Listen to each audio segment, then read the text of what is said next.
Phones these days have really great cameras to record some amazing video, and when you add a 3-axis gimbal stabilizer, you can chase subjects, film a selfie vlog, or just shoot a static scene even with shaky hands like I do. Hi, I'm David, and this is a Zhiyun Smooth Q gimbal stabilizer for your smartphone. So 3-axis gimbal stabilizers use 3 motors to help reduce or control the motion while filming. One for tilting forward and back, a second for left and right roll, and a third for pan rotations. If you're curious, up, down, left, right, forward, and back are the other 3 degrees of freedom that aren't stabilized by these gimbals. And that's why you'll often still see bouncing motion while walking with a gimbal. But ninja walking or having in-phone image stabilization can usually help with this. But once you learn the basics of using a 3-axis gimbal stabilizer like the Zhiyun Smooth Q, it's pretty amazing the quality of video you can produce. The setup for the Smooth Q is really simple as well. First you take your phone and secure it in the clamp, making sure the phone is in the center and pushed all the way to the end. Next you'll want to balance the phone by loosening this thumb screw and adjusting the length so it stays level. Press and hold the record button for a couple seconds and it turns on and it's ready to go. Super quick and simple. You can also rotate the clamp by 90 degrees if you want to shoot video in vertical mode.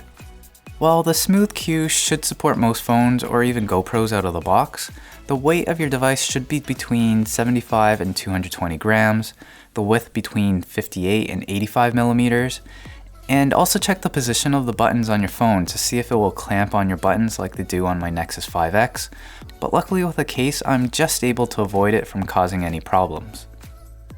So once it's all up and running, there are a couple different modes to use the gimbal in. By default, it's set in the follow mode. In this mode, the gimbal will compensate for any tilts or rolls, but as you turn the handle, it will slowly pan in the same direction.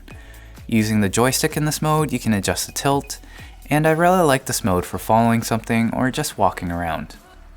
Clicking the mode button once switches it to the lock mode. In this mode, the gimbal will compensate for any tilt, roll, or pan motions, keeping the phone perfectly in place. Using the joystick in this mode, you can adjust the tilt and pan rotations, and this mode is great for simulating a slider or dolly motion, or if you just want to capture a 360-degree panoramic image. 2 quick clicks switches it to full mode, where the gimbal will smoothly tilt and pan to wherever you point the handle, and with the joystick allows you to adjust for roll. 3 quick clicks will spin the phone around so it points in the opposite direction of the handle, and all the other modes mentioned before will continue to apply on top of this. A minor limitation to be aware of is the motor rotation range. The pan motion can rotate the full 360 degrees endlessly, but the roll will only work up to 30 degrees to each side, and the tilt has a stop that prevents it from rotating endlessly, or if your phone is wider than mine, the clamp will hit the hinge well before then. As an alternative, there is also an upside down mode.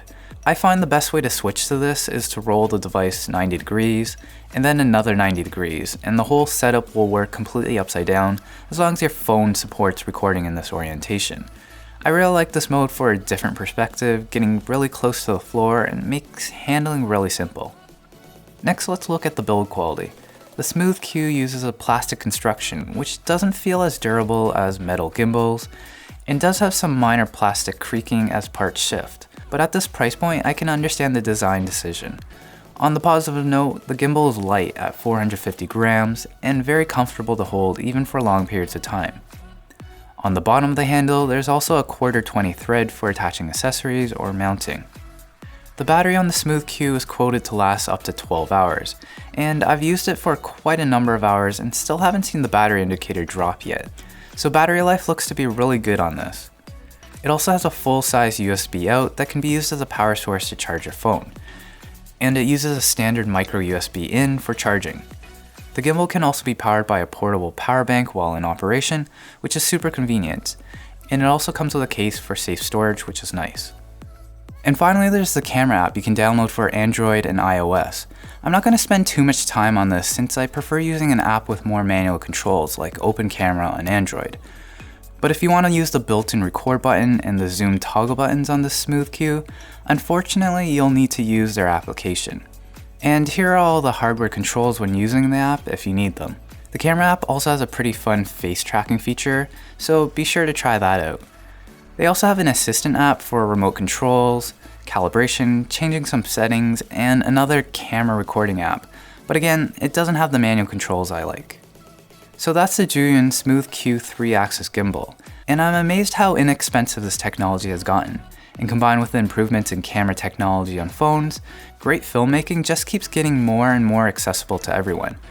While you get some sacrifices with the plastic construction, and the app and manual could use some improvement, the hardware gimbal stabilization is really simple to use and highly effective.